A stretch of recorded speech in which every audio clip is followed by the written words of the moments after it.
नमस्कार, मैं डॉक्टर फरोग आलम, प्राकृतिक चिकित्सक एवं योगाचार्य। सफ़ेद दाग, संसार में जितने इस रोग के रोगी हैं उसका 5वां भाग हमारे देश भारत में रहता है। पुरुषों की अपेक्षा महिलाओं में यह रोग 4 गुना ज़्यादा होता है। हमारे शरीर में रंजक द्रव्य बनता है, तो जहाँ पर ये रंजक द्रव्य किसी कारणवश समाप्त हो जाता है वहीं पर ये सफ़ेद दाग हो जाता है। किसी किसी का तो पूरा बदन चितकबरा हो जाता है और किसी किसी का पूरा शरीर ही बिल्कुल सफ़ेद हो जाता है या गुलाबी हो जाता है। तो यह रंजक द्रव्य के ऊपर ही हमारी त्वचा का रंग, बालों का रंग निर्धारित करता है। ठंडे मुल्कों में जहाँ पर वो ठंडा पड़ता है तो उन लोगों में यह रंजक द्रव्य बहुत कम बनता है, जिसकी वजह से बहुत गोरे गोरे होते हैं। और इसके विपरीत जो मुल्क गर्म होते हैं, जहाँ पर सूर्य किरण तेज़ होती है, जैसे अफ्रीका हुआ, तो वहाँ के लोगों में यह रंजक द्रव्य ज़्यादा बनता है, जिसकी वजह से वो सांवले अथवा काले रंग के होते हैं। तो सफ़ेद दाग कोई बीमारी नहीं है। ये इसको इस तरह समझें कि जैसे कोई व्यक्ति गोरा है, कोई काला है, कोई सांवला है, या इसी तरह कोई पशु है, कोई सफ़ेद है, कोई काला है, कोई चितकबरा है।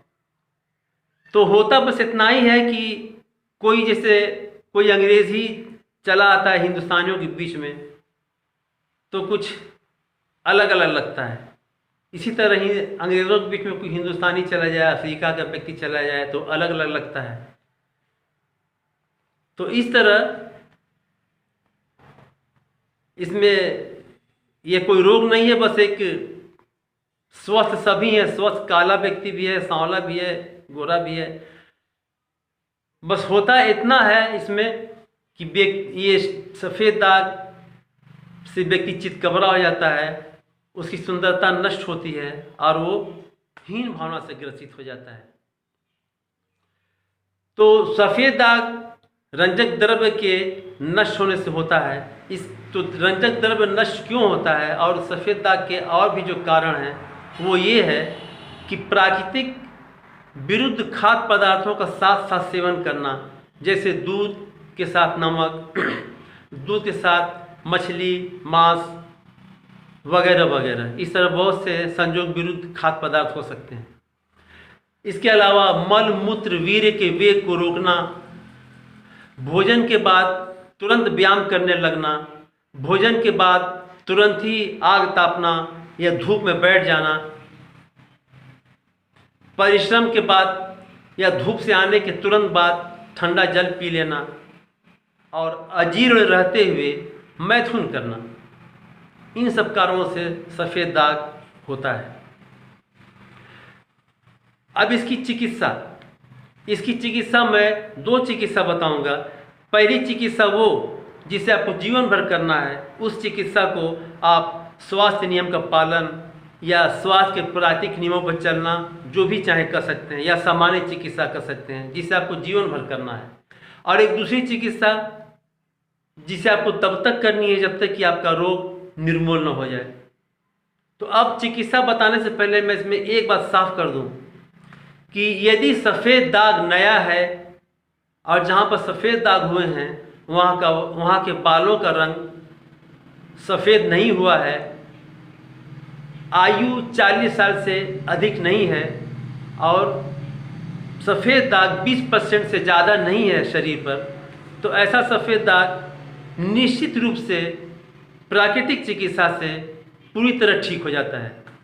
इसके विपरीत यदि सफ़ेद दाग का रोग बहुत पुराना है, जहाँ पर सफ़ेद दाग हुए हैं उस जगह के केश भी सफ़ेद हो गए हों, आयु 40 से ऊपर हो, पूरे शरीर पर सफ़ेद दाग हो गया हो, तो ऐसा सफ़ेद दाग अच्छा नहीं होता। चिकित्सा के बाद भी अच्छा होकर पुनः पुनः उभर जाता है।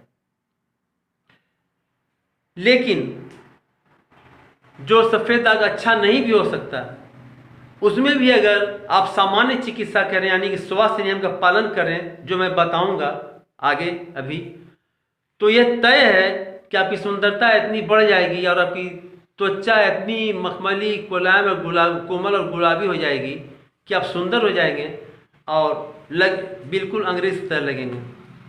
तो अब जो पहली चिकित्सा मैं बता रहा हूँ, जैसे आपको जीवन भर करना है, उसमें सुबह उठते सबसे पहला काम ये करना है कि कॉपर के लोटे में रखा हुआ पानी, जो आप शाम को कॉपर के लोटे में पानी रख दें और सुबह उस पानी को कुनकुना कर लें और शीशे गिलास में आधा लीटर उझील लें और उसमें 1 नींबू का रस और 1 शहद मिलाकर पिएं। उसके बाद शौच जाएं। शौच से आने के बाद टहलें थोड़ा 2-3 किलोमीटर, उसके बाद योगा और प्राणायाम करें। सुबह के नाश्ते में कोई मौसमी फल और साथ में 50 ग्राम तक अंकुरित अनाज, जिसमें खड़ी मूंग छिलके वाली और गेहूं, चना, मूंगफली, ये सब मिले जुले हों, इसको अंकुरित करके लें। सफ़ेद दाग में दूध दही लाभदायक नहीं होता, तो इसे लें। यदि इसमें से कोई चीज़ आपको नहीं पसंद है या किसी वजह से मना है तो उसे न भी ले सकते हैं। आप सिर्फ खड़ी मूंग भी अंकुरित करके ले सकते हैं, सिर्फ चना भी ले सकते हैं, या फिर चारों को मिला करके ले सकते हैं। दोपहर शाम के भोजन में रोटियां और कम से कम 250 ग्राम उबली सब्जियां, 100 ग्राम सलाद और साथ में कुछ घी मक्खन भी लें। दिन के भोजन में थोड़ा सा आप छिलके वाली दाल भी साथ में ले सकते हैं। इसके अलावा दोपहर के भोजन के 3-4 घंटे बाद शाम को 3-4 बजे 1 गिलास गाजर का जूस या गाजर, चुकंदर, लौकी, खीरा, मूली, आंवला, अदरक, इस सब का मिला जुला मिक्स जूस 200 से 300 ग्राम तक शाम को ज़रूर लें। नमक बिल्कुल बंद कर दें। ध्यान दे के 2.5-3 लीटर पानी रोज़ पिएं। और एक जो बहुत महत्वपूर्ण बात मैं बताऊंगा वो है स्नान की। वो है घर्षण स्नान। आप स्नान रोज करते ही हैं, तो जो मैं स्नान बता रहा हूं, अगर आप सिर्फ इतना स्नान भी कर लें तो इससे आपको बहुत लाभ होगा। और वो स्नान है घर्षण स्नान। स्नान से पहले सारे शरीर को पहले अंगुली के पोर से इस सर के त्वचा को अच्छी तरह रगड़ें, फिर खुरदुरी तौलिए से माथा, चेहरा, गर्दन, हाथ शुरू करते हुए पूरा कंधा, छाती, बगल, पेट, पीठ और झुककर टखने से होते हुए जंघा तक रगड़ते हुए लाएं। इस तरह सारे शरीर को 5-7 मिनट तक खुरदे हुए तौलिए से रगड़ लें ताकि आपकी त्वचा लाल हो जाए और गर्म हो जाए। और उसके बाद अब तुरंत सामान्य ठंडे पानी से, जिससे समरसेबल का पानी होता है, इस पानी से स्नान करें। और स्नान के बाद भी सर को पहले तौलिए से पोंछ लें और उसके बाद सारे शरीर को हाथों से ही रगड़ कर सुखा लें। ये स्नान इतना ज़्यादा लाभकारी है, इतना ज़्यादा लाभकारी है कि अगर इसको अपने इस गुण को आपने पकड़ लिया, इस स्नान को अपने जीवन में उतार लिया, तो समझिए कि आपने सफ़ेद दाग की जड़ पर कुठाराघात शुरू कर दिया। और स्वस्थ व्यक्ति भी इसे अगर करें तो उनके सौंदर्य में 4 चांद लग जाएगा और जितने जो खाज खुजली, जो चर्म रोग हैं, सब खत्म हो जाते हैं। ये है इसकी। और इसके अलावा 10 पत्ती तुलसी की रोज खाएं। जैसा मैंने पहले भी कहा कि नमक भी बंद कर दें और 2.5-3 लीटर पानी पिएं। बस मात्र इतनी ही चिकित्सा है। ये सामान्य चिकित्सा है। हाँ, धूप स्नान न भूलें। जब भी मौका मिले या रोज़ कम से कम सुबह हल्की धूप में 15-20 मिनट जरूर पूरे खुले बदन पर लगने दें। अब मैं विशेष चिकित्सा बताऊंगा जिसे तब तक करना जब तक कि रोग खत्म ना हो जाए। मान के चलें कि 2 माह से लेकर साल भर तक करना पड़ सकता है। तो इसमें सबसे पहले सुबह उठते ही, टहलने जाने से पहले और शाम को भी टहलने से, शाम को भी जब आप कटिया स्नान लेना है आपको, तो शाम को भी थोड़ा टहल लें, क्योंकि कटिया स्नान के बाद हिम बात के बाद टहलना बहुत ज़रूरी होता है। हिम बात के बाद कटिया स्नान। तो सुबह टहलने जाने से पहले 5 मिनट कटी स्नान और शाम को टहलने जाने से पहले 5 मिनट कटी स्नान। इसके अलावा सप्ताह में 3 दिन सारे शरीर पर मिट्टी का लेप लगाएं और जब वो सूख जाए, गीली मिट्टी का लेप लगाएं, जब वो सूख जाए तब स्नान कर लें। यदि आपको सुविधा हो तो गंगा किनारे चले जाएं और वहाँ की मिट्टी को शरीर पर लेप लगा लें और जब सूख जाए तब स्नान कर लें। यह प्रयोग आप दिन भर में 2 बार भी कर सकते हैं। और यह मिट्टी का स्नान, मिट्टी का प्रयोग ये बहुत ही, कुछ दिन करेंगे तो देखेंगे कि आपके त्वचा का रंग धीरे धीरे भूरा होने लगता है। इसके अलावा जहाँ जहाँ सफ़ेद दाग है, रात को सोने से पहले उस मिट्टी की पट्टी बांध दें और सुबह वो खोल दें। सप्ताह में 3 दिन इसे करें और सप्ताह में 2 दिन सारे शरीर की गीली चादर की लपेट और सप्ताह में 1 दिन सारे शरीर का भाप स्नान यानी कि स्टीम बाथ लें।